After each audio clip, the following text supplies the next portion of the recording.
in previous game it was divide and rule, today is combine and rule. You don't have to run after each country. You just make everything together with one shot. You kill everyone. So one of the problems is that once you become a NATO member, you are already a NATO member. There are many things that you have to take into your attention. First, you will have a foreign military bases. You already have foreign military bases on your territory. This is first sign of your country losing its sovereignty. So if once you have the first military base on your territory, the sovereignty, it's foreign forces on your territory. Does it mean if something happened in Bulgaria, they are ready to act? Allow me to explain.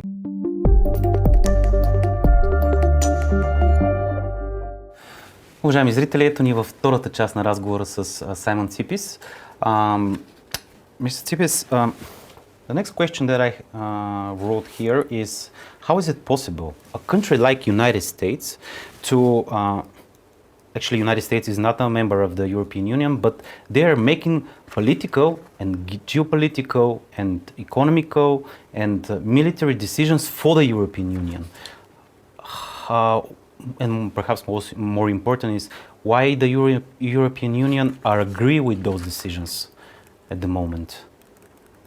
Or actually it's not in the moment, I believe it's over the last perhaps decade. There is one thing that, one perspective about the NATO, which I think your listeners also need to consider. Besides all the other things, NATO, actually there are many experts who actually believe that NATO in Europe is not against Russia, but NATO in Europe actually is in order to maintain peace in Europe so the Europeans will not fight each other. Not the Europeans will fight Russia or Russia fight Europe, but in order for the Europeans not to fight each other inside Europe, because we already had 3 world wars.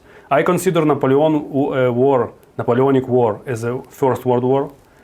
The First World War I consider a second, and the second was the Third World War. All 3 occurred in Europe, on the European continent. So this is an interesting perspective that actually NATO is to secure the Europeans against each other, not to secure Europe against Russia. This is one reason. Second reason, because Europe is much closer territorially to Russia, and because the United States considers in 20th century the main rival, the main enemy of United States was the Soviet Union, aka Russia. However, today it's the threat is split between China and Russia from the United States perspective. However, because Russia is part of the Euro-Asian continent and United States not, they must maintain their military and power pressure on the European continent so that today's post-Soviet Russia in their perspective, will not take over the whole Europe. So, because it's a zero-sum game, again, like in the 20th century, it's a pure realism.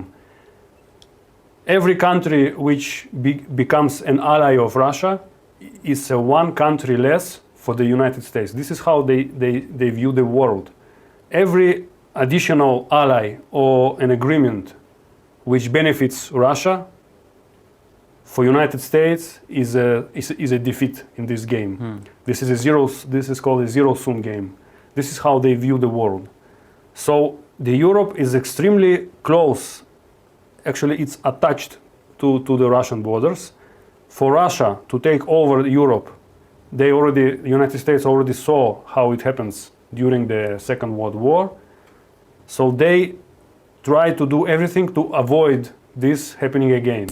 So this is why they must maintain the bigger influence, the better. And one of the elements or one of the instruments to maintain American influence on the European continent is through NATO. However, when there are no tension in Europe, they create tension. At the end of 20th century, after 9/11, some politicians, including in NATO and the United States, actually, when they were asked, why do you maintain NATO? Because the Warsaw Pact died with the Soviet Union. But NATO was created to face the Warsaw Pact. So there is no enemy.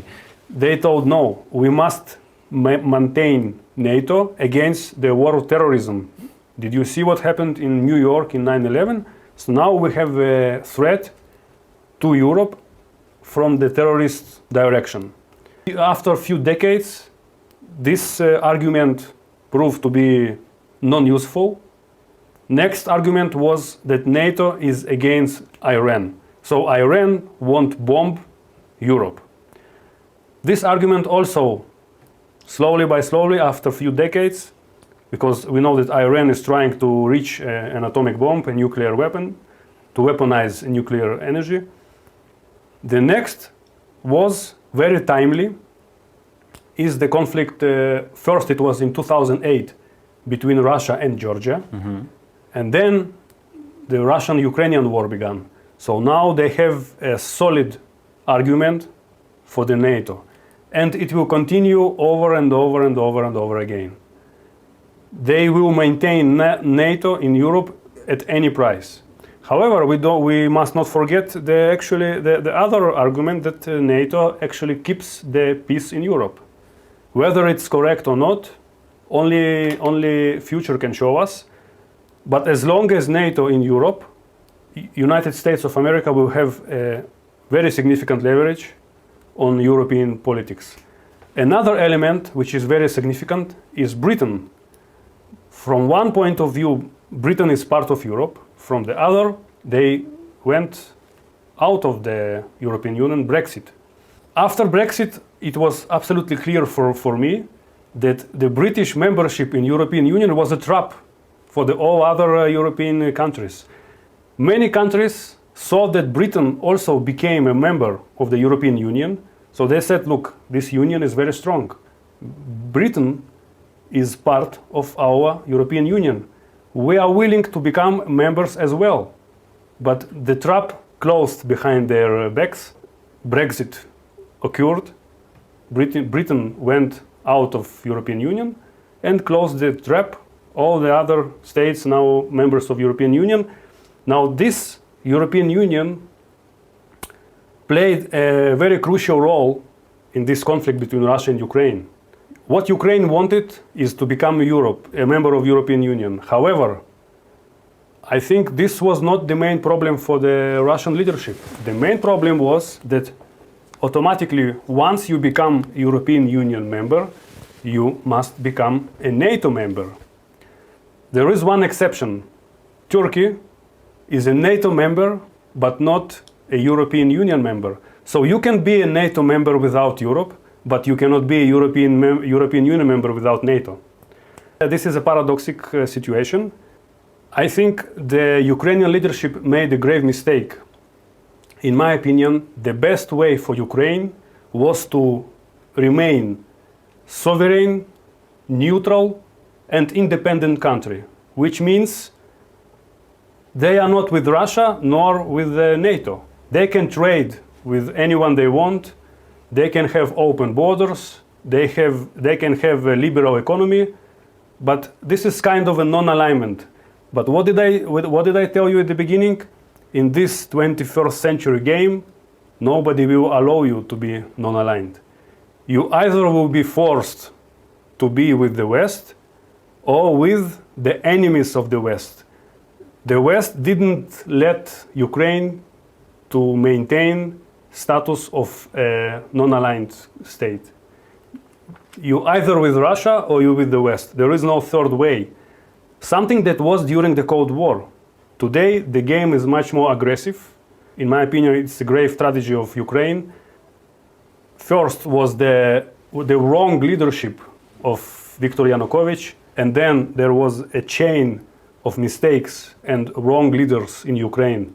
from Yanukovych through Poroshenko to today's Vladimir Zelensky, and they are leading their state, their country to a catastrophic development.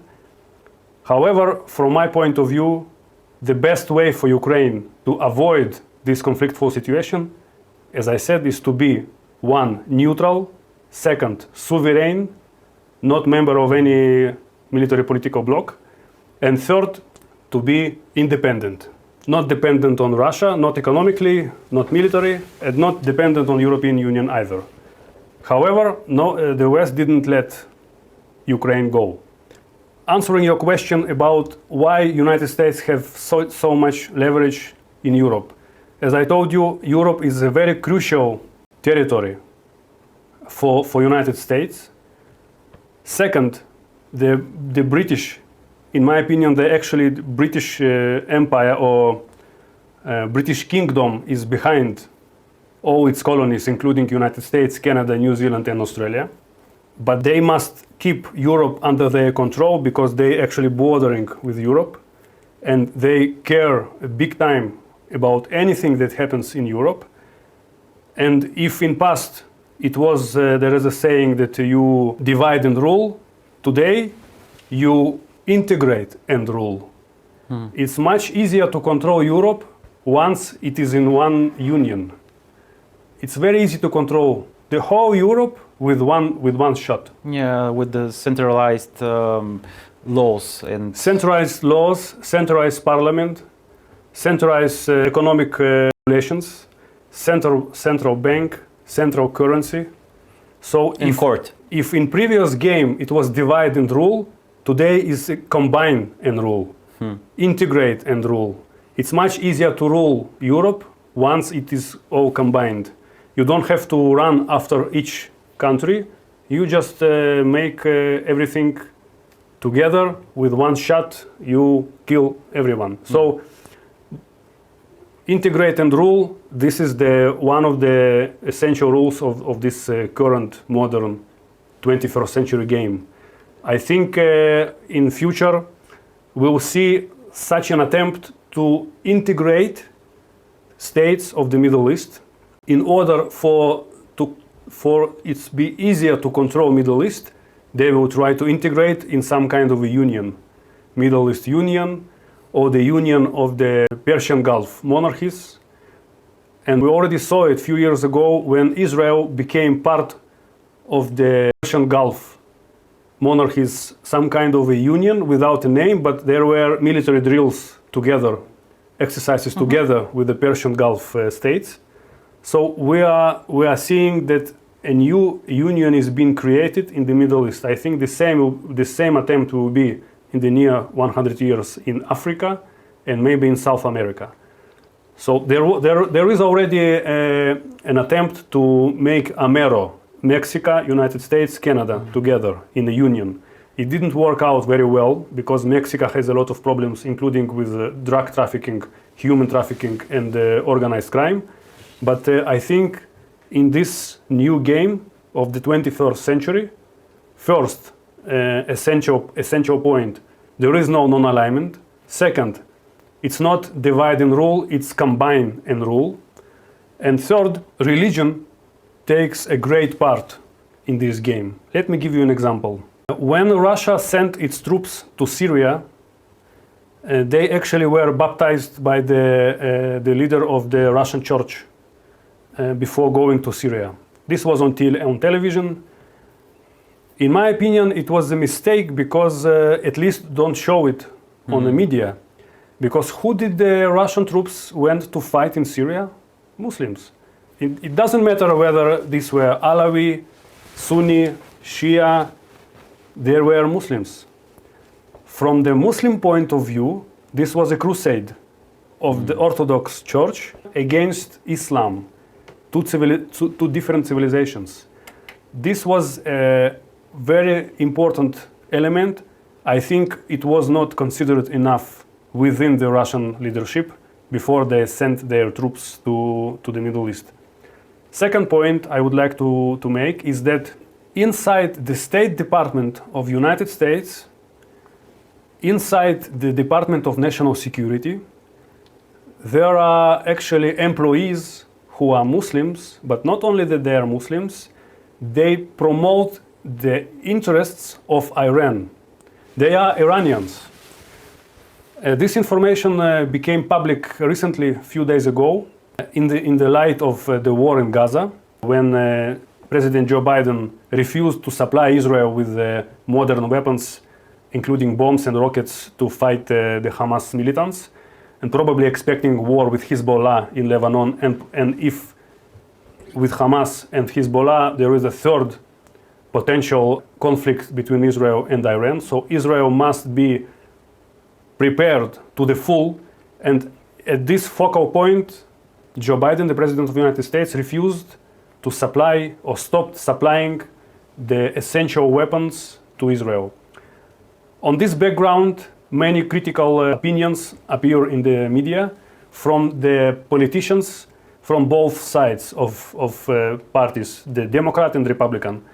And few of them actually accuse Joe Biden that he knows that inside the State Department there are people actually with a high degree of secret allowance. They actually promote, it's like an Iranian lobby. Inside State Department, they promote foreign policy and interests of Iranian ayatollahs inside State Department of United States, and the government knows about them. They do nothing, and these people actually in permanent contact with the Iranian leadership simultaneously with the war between Iran and Israel. So it's a geopolitics. Who the hell do you think you are to be funding Iran and Hamas and the Houthis and Hezbollah, arming them with our money, with money from oil sales? Who the hell do you think you are? You say you provide weapons to Israel. You haven't provided a damn thing to Israel. Congress provides weapons to Israel. You're the one violating the Impoundment Act and the Constitution by withholding it. Joe Biden and Blinken funded October 7th. Но сейчас мы лишь обратим на то, что не объясняется никакими возможными результатами ноябрьских выборов. Ни в целом в Соединенных Штатах Америки, ни в тех или иных штатах. В нынешней администрации среди сотрудников находятся, о чем неоднократно писали и продолжают писать американские средства массовой информации, несколько сотрудников, которые являются не только радикальными исламистами, не только известными за свою активную происламистскую позицию до того, как они оказались в этой администрации, но и сотрудники, в том числе арабского происхождения, иранского происхождения, которые замечены в регулярных контактах со спецслужбами Ирана. Появление этих людей там, причем некоторые из них занимают позиции, ключевые позиции, например, в разведывательных органах нынешней администрации Соединенных Штатов Америки. But the point I'm trying to make is that these influential individuals inside the State Department, they are not doing it for money, and they are not doing it for a career. They have career. They don't do it for money because they have enough money. Why do they do that? Because they are Iranians, they are Persian, they are Muslims. So this religion ground on which they act must receive highest attention, because religion plays an essential part in all these conflicts and all this geopolitical game which is now unfolding before our eyes in Europe and in the Middle East. Okay, but I'm understanding the problem between Christianity and Muslims. I mean, it's absolutely logical. It's over a lot of centuries. But for example, in Ukraine, we can see with the Kievskaya Lavra. Over there was a bigger problem. I mean, right now I believe that they are trying to change the religion in Ukraine from Orthodox to, I don't know if other kind of Orthodox or even Catholicism. You're absolutely right. They are actually trying to replace the religious values of countries which become members of both European Union and the NATO. Allow me to explain. Membership in the European Union has three elements: economical, political, military, or military political, and religious. Behind the Catholicism, Catholic religion, stands the Vatican.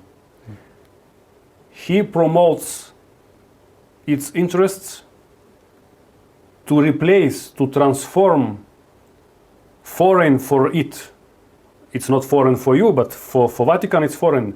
The Orthodox Christianity, the Slavic Orthodox Christianity, to replace it with Catholic Christianity. One explicit example, as you mentioned, is the attempt to replace, to forbid the Russian churches in Ukraine and to replace it with Catholic churches. The same pattern of action will be in all other Orthodox states of the Eastern Europe, I think including Bulgaria. Slowly by slowly, they will try to replace your values with their values. This is what we call a soft power. It's a messianic activity. They will promote Catholicism, they will try to build Catholic churches, and slowly by slowly, remember we are speaking about 100 years, there is enough time to replace the Orthodox religion, Orthodox religious values, traditions and culture with Catholic traditions, culture and values, which are, for most of you, are foreign. At the moment, yes. At the moment, yes. But this comes together with the membership in European Union, membership within NATO, and the religious element which comes together with all this promotion of these values. One of the problems is that once you become a NATO member, you are already a NATO member, there are many things that you have to take into your attention. First, you will have a foreign military bases, you already have foreign military bases on your territory. This is first sign of your country losing its sovereignty. So if once you have the first military base on your territory, the sovereignty, it's foreign forces on your territory. Does it mean if something happened in Bulgaria, they are ready to act? Allow me to explain. NATO bases on your territory, this is the first element. The second element is anti-missile defense system, PRO, what is Russians call PRO. Mm-hmm. Anti-missile defense systems, which they planning to put on your territory. In case a major conflict unfolds between NATO and Russia, from the military point of view, the Russians will have to target these batteries of MIDs, anti-missile defense, in order to be able to make a strike on a much more essential military infrastructure of NATO. But if they have these AMDs on your territory, they can intercept the Russian missiles. So without any connection, whether Russia likes your country or not, they will have, from the military point of view, they will have to target these bases on your territory. Now, this is not a good sign. Nobody wants their territory to be targeted by other country. But once you put your bases and once they put AMDs on these bases, you are potentially open for the first strike in case a major conflict unfolds. The third element, which is highly important,